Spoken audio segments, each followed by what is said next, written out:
Lothal, a very important archaeological site, is located in Gujarat. It's very close to Ahmedabad and the cities of Ahmedabad and Baroda.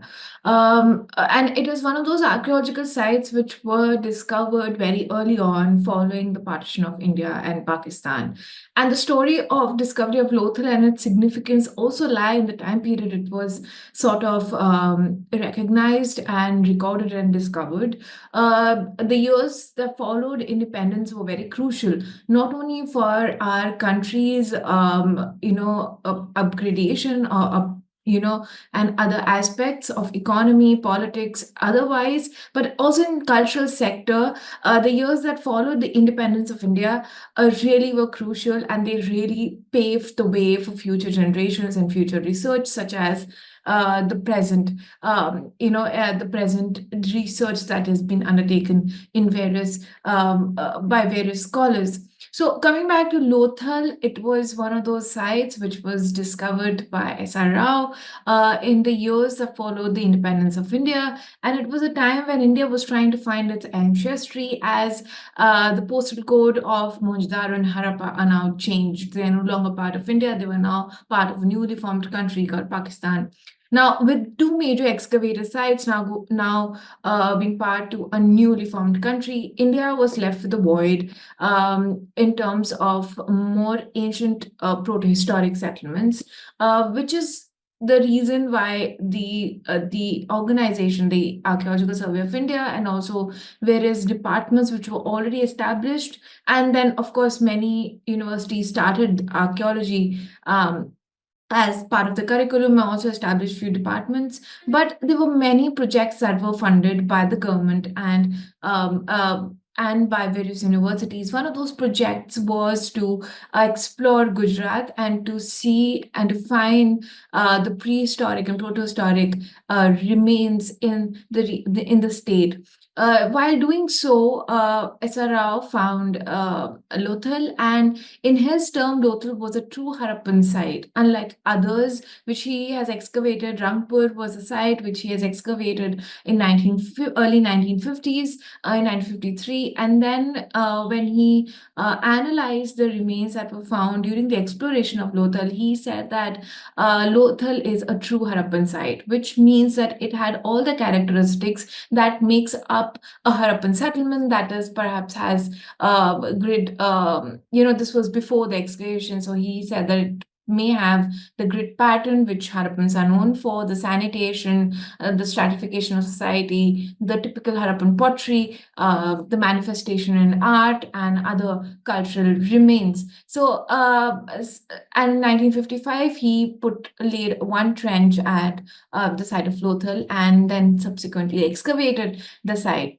During his excavations, he has also explored the region around Lothal, because geographically every site is unique, and the ties are sort of linked to the geography, the environment, the ecology of that particular settlement. The location is very important in order to understand the strategic position of that particular site. So, SR Rao undertook a lot of explorations. He mapped out and recorded depressions around the site. He mapped out paleochannels of Sabarmati, and also various other ancient abandoned beds of rivers which are flowing on either side of Lothal. He also noted Anal Lake, which is a little further north of Lothal, and also suggested that in the south of Lothal there is Gulf of Khambat.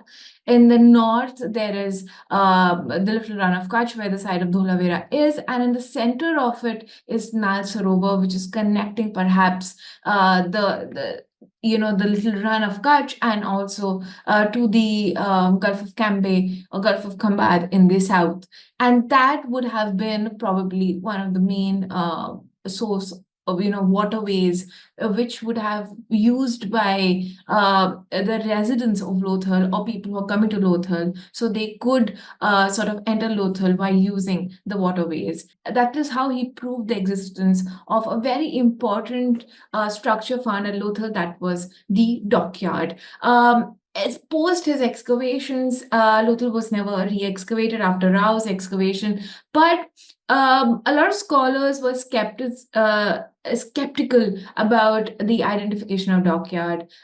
Some even said that this is perhaps premature. There is no scientific evidence, although in his report, which were later on published after the demise of Rao, but what Rao has already has written a report. In his report, he has very specifically he gave a detail of the explorations and how they have identified various paleobeds, paleo depressions around Lothal. In fact, even he goes on to say that even now, when there is heavy rainfall in the region, Lothal becomes like an island. There's water around Lothal. And even the villagers have said that about 30-40 years ago, the boats would come very close to the village area, very close to residential areas. They have also found this ethno-archaeological practice, the ongoing practices of during monsoon, that entire area becoming something similar to Venice. Even there's this connectivity between villages to villages. Villages become island during heavy monsoon season. So these parameters were pointed out by SR Rao in his report and in his writing and his discourse of Lothal, and where he used the archaeological interpretation to justify the dockyard, the presence of dockyard. And also there were other archaeological evidence such as the anchor stones found there. There's a Persian Gulf seal which was found there. There were marine shells which were found at the bottom of the dockyard. So all of these, and also the inlet and all of the mechanisms that were present within the rectangular baked brick structure at Lothal, it was evident enough to prove that this particular structure is not a reservoir, but is a dockyard. And he did everything possible, given the time, given the technology, to prove that it's a dockyard. But there were still few scholars who were not on the same page as SR Rao, and has always refuted dockyard, including a historian has written extensively on Harappan civilization, Srinrat Nagar in 1981. Also in her book, she called it the tank instead of a dockyard. So these things were always in academia, because there were no scientific proof. This interpretation was taken with a pinch of salt. But recently, in early on in this year, a few months ago, two papers were published by the first author of both the paper is Ekta Gupta.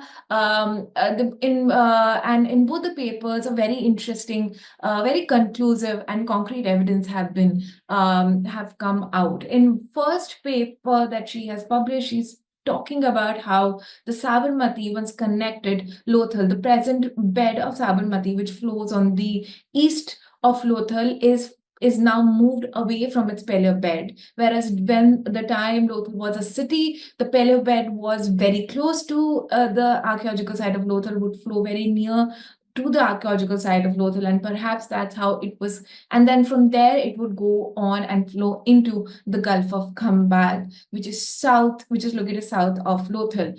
And it is a very interesting paper because they used all the technology that is available to them, available to many researchers today, which included Google Earth Engine. They have used satellite imagery, and they have also taken under consideration old maps of that particular region. In the second paper, which was of the first author is Ekta Gupta, the second author is Ven Prabhakar of IIT Gandhinagar, they talk about something called the Nal Corridor, and this Nal Corridor is what was identified as the Nal Sarovar or Nal Lake by Rao himself, which I just mentioned. It was in the center, have the run of Kutch, In the south, you have Gulf of Kambad, and in the center, you have Nal Sarovar, and on the west of that is you have Saurashtra region of Gujarat. So Rao also has said that at one point of time, from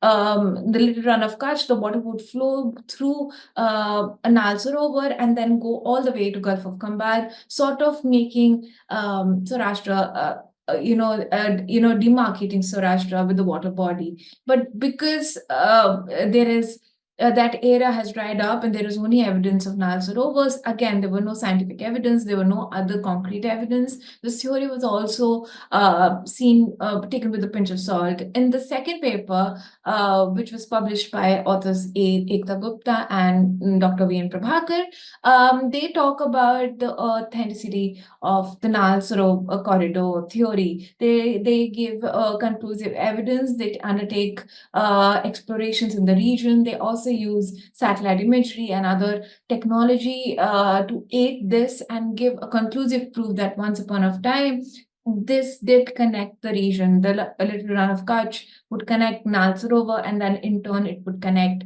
Gulf of Khambat, and then would pass through Lothal, which is right here, and then you have Sabarmati again crossing Lothal and going all the way into the Gulf of Khambat, and then you have other river also on the west side of Lothal. So Lothal was at the center of various, water bodies surrounded to it, which again proves how the water would have reached the dockyard. And during high tide, it is possible that it would reach,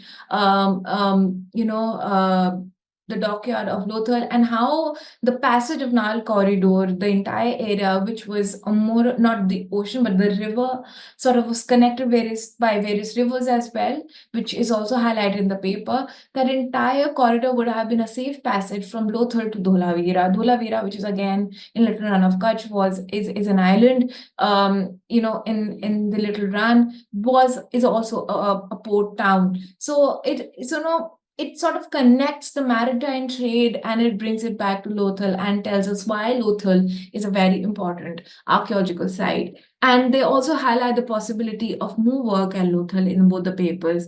And, recently we marked 100 years of the announcement or declaration of Harappan civilization. John Marshall in 1921 declared that the discovery of Harappan civilization, which he called back then the Indus culture and the Indus Valley civilization, on 20th September 1924. And little did he know that when he's declaring to the world the discovery of a civilization, it is just the beginning of a research which will go on for a century and is still going on. So the work which was undertaken by Rao in 1950s, 60s, today, with science, with technology, we are now shedding more light to it and sort of proving the mandate of archaeological interpretation over anything else. Which is fascinating because we live in a very interesting time period. We have a lot of tools available for us to make better interpretation, make better do better analysis, do better research. And in this particular site and then the skepticism around it, these two papers are very important, an important jump that had come at very important time period. A lot of my colleagues have said that, we already know there was a dockyard. So what's the point of this paper? Well, the point of these two papers is to tell us that, to us, the archaeologists and researchers, that we can use the tools which are available to us free of cost to make better interpretation, to help us understand and bring us closer to the truth and give conclusive evidence. It also tells us that the doubts and the theories which are shrouded with doubts can be proven, whether for or against, with the help of technology, and also to tell us that archaeological research takes time.